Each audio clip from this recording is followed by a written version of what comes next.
السلام علیکم student class 8 اسلامیات کا ٹیچر حافظ نوید اور میرے بچوں آج ہم لیکچر نمبر 25 کے ساتھ حاضر خدمت ہیں اور میرے بچوں ہمارا آج کا سبق کا عنوان جو ہے استقامت ہے۔ استقامت ہمارا سبق کا عنوان ہے۔ ہم اس کے مختصر سوالات 1 سے 8 تک پڑھیں گے اور اس کے ساتھ MCQs میرے بچوں آپ نے خود کرنے ہیں۔ جی پیج نمبر ہے 48 آپ اوپن کر لیں۔ جی میرے بچوں سب سے پہلے سوال ہے استقامت کا مفہوم لکھیں۔ استقامت کے لفظی معنی ہے سیدھا رہنا یا سیدھا چلتے رہنا، یعنی سیدھا رہنا استقامت کا ڈٹے رہنا اس کا معنی ہے۔ قرآن و سنت کے لحاظ سے استقامت کا مفہوم یہ ہے کہ جس بات کو حق مان لیا جائے اس پر ڈٹ جانے کا نام استقامت ہے۔ اس راہ میں مشکلات و مصائب کو صبر سے برداشت کریں لیکن حق سے منہ نہ موڑیں اور ثابت قدمی سے دین پر ڈٹے رہیں۔ جی سوال نمبر 2 ہے میرے بچوں، کس صحابی کو تپتے کولوں پر لٹایا گیا اور کس صحابی کو سولی پر لٹکایا گیا؟ جی میرے بچوں یہ اسلام کی ابتدائی دنوں کی داستان ہے کہ حضرت خباب بن الارت کو تپتے ہوئے انگاروں پر لٹا دیا گیا۔ تپتے ہوئے انگاروں پر حضرت خباب بن الارت کو لٹا دیا گیا کہ تو کلمہ کیوں پڑھتا ہے۔ آپ کو انگاروں پر آگ پر لٹا دیا گیا لیکن اسلام کے دامن کو اور محمد عربی کو نہیں چھوڑا، دل میں ان کو جگہ دے دی۔ تو اب جان جاتی ہے تو چلی جائے لیکن دین محمدی ہاتھ سے نہ جانے پائے۔ میدان کربلا میں آپ نے دیکھا نواسہ رسول جو ہے دین محمدی کی بقا کی خاطر اپنی جان کی قربانی دے دیتے ہیں، اپنے بچوں کی قربانی دے دیتے ہیں، اپنے رفقا کی، اپنے خاندان کی قربانی دے دیتے ہیں۔ اسی طرح میرے آقا کے صحابی حضرت خباب بن الارت نے تپتے ہوئے کولوں پر لیٹنا پسند کیا لیکن اسلام کی حقانیت کا انکار نہیں کیا، اور حضرت خبیب بن عدی ان کو سولی پر لٹکا دیا گیا۔ پورا عرب آ گیا تھا۔ حضرت خبیب کو مارنے کے لیے پورا عرب امڈا آیا تھا کہ کیونکہ انہوں نے ان کو پکڑ لیا تھا، سولی پر لٹکا دیا تھا، دور سے نشانے لگاتے تھے۔ بڑی لمبی داستان ہے میرے بچوں اور دل کو ہلا دینے والی ہے اور ایمان کو جلا بخشنے والی داستان ہے حضرت خبیب کی۔ بندہ جب ان کی داستان کو پڑھتا ہے دل خون کی آنسو روتا ہے کہ یہ نبی پاک کے وہ صحابہ ہیں جنہوں نے اسلام کی خاطر اپنی جانیں قربان کر دی۔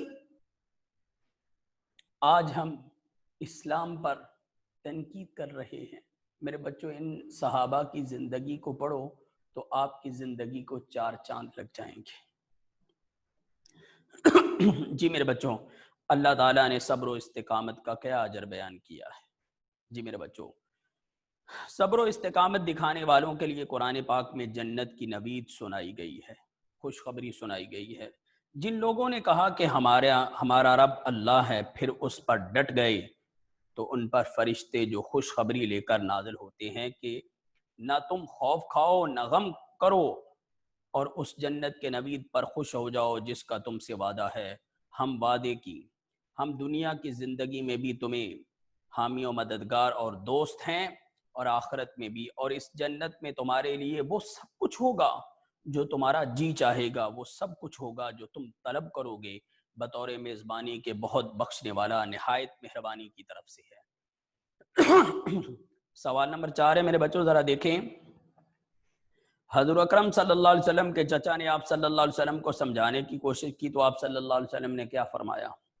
آپ صلی اللہ علیہ وسلم نے اپنے چچا سے فرمایا اگر یہ کافر میرے دائیں ہاتھ پہ سورج اور میرے بائیں ہاتھ پر چاند بھی لا کر رکھ دیں تب بھی میں دین کی دعوت و تبلیغ سے باز نہیں آؤں گا، حقانیت سچ کو نہیں چھوڑوں گا، اور اللہ کی حقانیت کا پیغام جو ہے وہ تمام دنیا تک پہنچا کر رہوں گا۔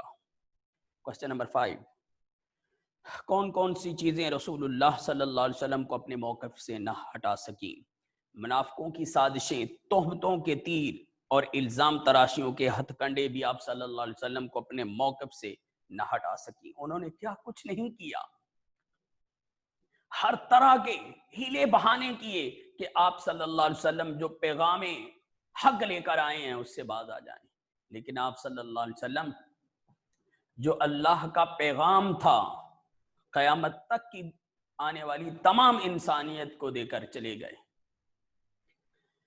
جی میرے بچوں، سچے اور مخلص مسلمانوں کو کیا عہد کرنا چاہیے؟ میرے بچوں، سچے اور مخلص مسلمانوں کو یہ عہد کرنا چاہیے کہ اللہ کی توحید، سرور عالم صلی اللہ علیہ وسلم کی رسالت، قرآن کے اللہ کی کتاب ہونے اور روز آخرت کے برحق ہونے پر قائم رہیں گے۔ یعنی ہماری جان تو جا سکتی ہے لیکن اسلام کی حقانیت پر آنچ نہیں آنے دیں گے۔ قرآن کریم نے کن باتوں پر استقامت کا حکم دیا؟ کتنا خوبصورت سوال ہے، سنیں بیٹے۔ اللہ کی توحید پر، جان جاتی ہے تو چلا جائے، اللہ کے سوا کسی دوسرے کو خدا نہیں مانیں گے۔ سرور عالم صلی اللہ علیہ وسلم کی رسالت پر ایمان لانا، محمد عربی کو اللہ کا آخری نبی اور رسول تسلیم کریں گے، ان کے بعد ہم کسی کو نبی اور رسول نہیں مانیں گے، کیونکہ محمد عربی صلی اللہ علیہ وسلم خاتم المرسلین ہیں، خاتم الانبیاء ہیں۔ اللہ کی کتاب پر، اللہ کی کتاب قرآن پر ڈٹ جائیں گے کہ اللہ کی کتاب جو ہے یہ برحق ہے۔ روز آخرت کے برحق ہونے پر، نماز کی ادائیگی پر، اسلامی تعلیمات کی تبلیغ پر، مصائب و مشکلات پر، ظلم و جبر اور مخالفتوں کا مقابلہ کرنے پر۔ کوسچن نمبر 8، استقامت کا حکم دینے کی وجوہات کون سی ہیں؟ استقامت کا حکم دینے کی 3 وجوہات ہیں جو کہ مندرجہ ذیل ہیں۔ نمبر 1، ہماری آزمائش ہو جائے کہ ہم ایمان کے دعوے میں کتنے سچے ہیں۔ استقامت دکھانے والوں کے درجات بلند ہوں گے، استقامت کے ذریعے دین پھیل سکتا ہے۔ میرے بچوں، اس طرح ہم نے یہ 8 شارٹ کوسچن پڑھے ہیں۔ امید کرتا ہوں کہ آپ یہ 8 کوسچن اچھے طریقے سے پریپیئر کریں گے، اور یہ لیسن جو ہے بہت ہی امپورٹنٹ ہے۔ اور میرے بچوں، اس میں سے 3 شارٹ کوسچن آتے ہیں، یہ بات ذہن نشین رکھنا ہے۔ ایک لانگ آتا ہے، اینول پیپر جب آتے ہیں میرے بچوں اس میں استقامت میں سے ایک لانگ آ جاتا ہے، 3 شارٹ کوسچن آتے ہیں۔ تو میں آپ سے امید کرتا ہوں کہ آپ اس لیسن کو بہت اچھے طریقے سے پریپیئر کریں گے، اور اس کے ساتھ میرے بچوں آپ نے MCQs بھی یاد کرنے ہیں۔ کل تک کے لیے اللہ حافظ، السلام علیکم ورحمۃ اللہ۔